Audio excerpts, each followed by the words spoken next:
Assalamualaikum warahmatullahi wabarakatuh. Kami dari kelompok 1 akan menjelaskan tentang mata kuliah aljabar linier dan matriks dari materi hasil kali silang, garis dan bidang ruang 3D atau 3 dimensi.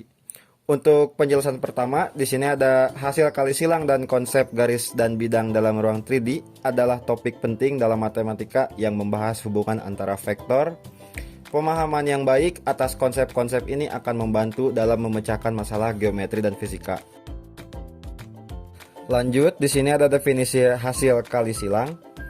Pengertian hasil kali silang adalah operasi antara dua vektor yang menghasilkan vektor baru yang tegak lurus terhadap kedua vektor asal. Notasi hasil kali silang antara dua vektor A dan B adalah A kali B. Arah vektor hasil kali silang ditentukan menggunakan aturan tangan kanan. Lanjut. Akan saya lanjutkan. Di sini ada sifat-sifat hasil kali silang. Sifat pertama, hasil kali silang tidak komutatif. A kali B tidak sama dengan B kali A. Sifat yang kedua, hasil kali silang vektor 0 adalah vektor 0. Sifat ketiga, hasil kali silang vektor dengan dirinya sendiri adalah vektor 0. Dan untuk contoh soalnya akan dilanjutkan oleh teman saya. Baik, di sini saya akan lanjutkan contoh soal hasil kali silang.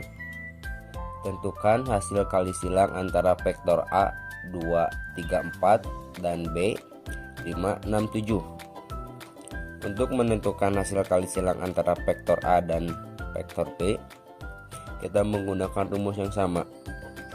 A kali B sama dengan IJK A1, A2, A3, B1, B2, B3 sama dengan A2, B3 dikurangi A3, B2.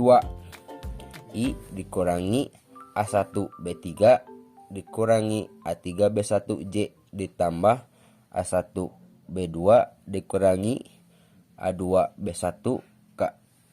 Dengan menggunakan vektor A 2, 3, 4 dan B 5, 6, 7, kita dapat menghitung hasil kali silang sebagai berikut.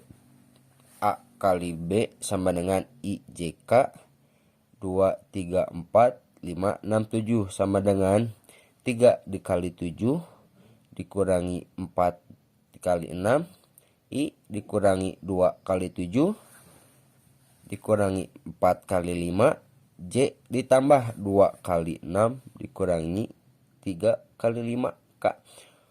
Untuk menghitung hasilnya, kita mendapatkan A kali B sama dengan 3I 2J dan 6K.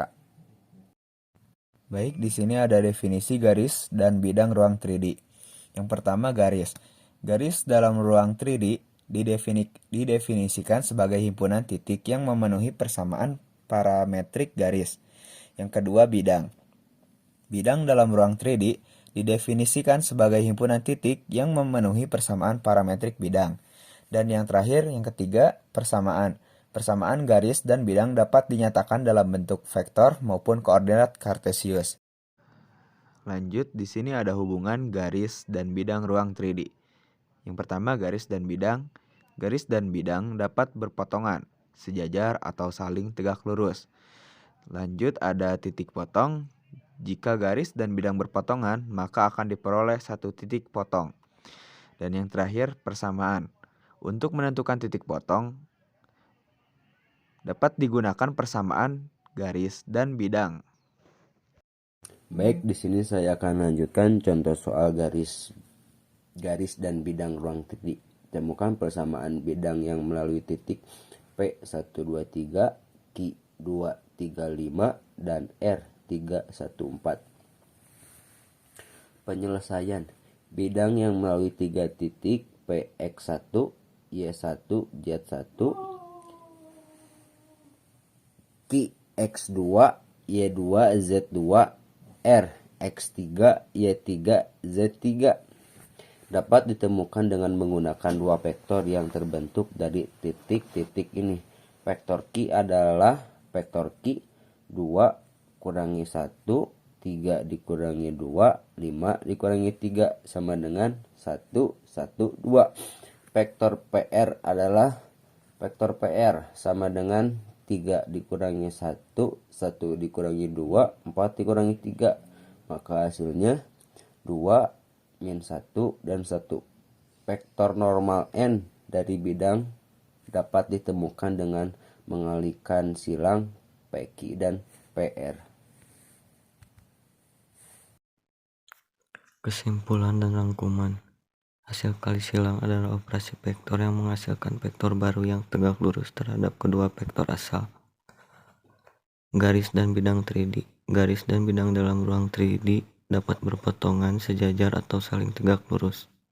Titik potong dapat ditentukan menggunakan persamaan garis dan bidang. Penerapan. Pemahaman atas konsep hasil kali silang dan garis bidang 3D berguna dalam menyelesaikan masalah geometri dan fisika. Sekian penjelasan dari kami, kelompok 1 untuk penjelasan aljabar linear dan matriks. Dan ini adalah anggota kelompok kami. Sekian, mohon maaf bila ada kesalahan. Assalamualaikum warahmatullahi wabarakatuh.